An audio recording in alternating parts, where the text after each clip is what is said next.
রূপাইকে আদর করে ঘুম পাড়িয়ে দিল রেহান। এমনটাই দেখতে পাবেন আজকের নতুন পর্বে। নতুন পর্ব সবার আগে পেতে এখনই চ্যানেলটি সাবস্ক্রাইব করুন আর ভিডিওটি প্রথম থেকে শেষ পর্যন্ত দেখুন। গল্পের শুরুতেই দেখা যায় বাড়ি থেকে রূপাইকে ফোন করে জানানো হয় যে রনিত এখনো বাড়িতে ফিরেনি। কথাটি শুনেই রূপাই ভীষণ চিন্তিত হয়ে বলে, রনি এখনো বাড়ি ফিরেনি? এত রাত হয়ে গেল আর এখনো আমাকে জানাচ্ছ ও কোথায় গেছে? কেউ কি ওর খোঁজ নিচ্ছে না? এরপর রূপাই বলে, সোনাইকে ফোনটা দাও, ওর সঙ্গে আমার কিছু কথা আছে। অন্যদিকে রনিত অতনুকে বলে, অনেক রাত হয়ে গেছে, আমাকে এবার বাড়ি ফিরতে হবে। তখন অতনু তাকে আটকে দিয়ে বলে, এত তাড়াহুড়া কিসের? তোর জন্য একটা স্পেশাল জিনিস এনেছি, এটা খেয়েই যাবি। এই বলে সে মদের বোতল নিয়ে আসে। রনির সঙ্গে সঙ্গে বলে, না অতনুদা, আমি এসব খাই না। বর্দি যদি জানতে পারে খুব রাগ করবে। অতনু তখন কৌশলে বলে, তোর বর্দি জানবি কি করে? জীবনে একটু নিজের মতো করে বাঁচতে শিখ। এরপর জোরাজুরি করতে করতে সে রতিনকে মদ খাইয়ে দেয়। প্রথমে রাজি না হলেও শেষ পর্যন্ত অতনুর চাপে পড়ে রনিত মদ পান করে। এদিকে রূপাই সুনাইয়ের সঙ্গে লাউড স্পিকারে কথা বলতে শুরু করে।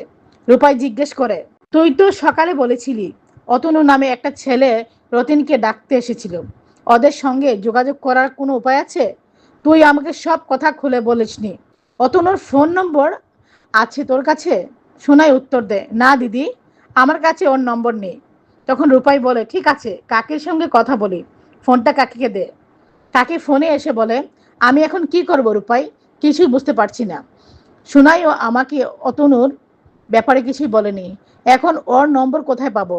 তখনই সোনাই বলে, গিনির কাছে হয়তো নম্বরটা আছে। একথা শুনে কাকি অবাক হয়ে বলেন, গিনির কাছে নম্বর এলো কিভাবে? গিনি সঙ্গে সঙ্গে অস্বীকার করে বলে, না মা, আমার কাছে কোনো নম্বর নেই। কিন্তু সোনাই বলে, মা, গিনি মিথ্যে বলছে, এতদিনও অতনুদার সঙ্গে কথাই বলছিল, আর অতনুদা কিন্তু মোটেও ভালো মানুষ না। একথা শুনে গিনি রেগে যায় এবং সোনাইকে চুপ থাকতে বলে। তখন গিনি কি মা বলে, তাহলে মোবাইলটা দে, আমি এখনই সব দেখব। কিন্তু গিনি কোনোভাবেই মোবাইল দিতে রাজি হয় না। অনেক চাপ দেওয়ার পর শেষ পর্যন্ত সে নিজের মুখে সব স্বীকার করে। গিনি জানিয়ে দেয় যে সে অতনুকে ভালোবাসে।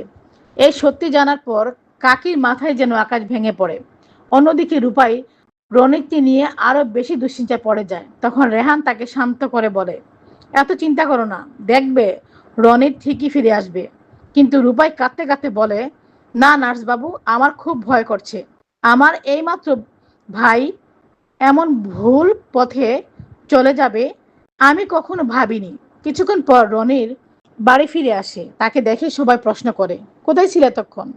কাউকে কিছু না বলে চলে গেলি কেন? তুই কি নেশা করে এসেছিস?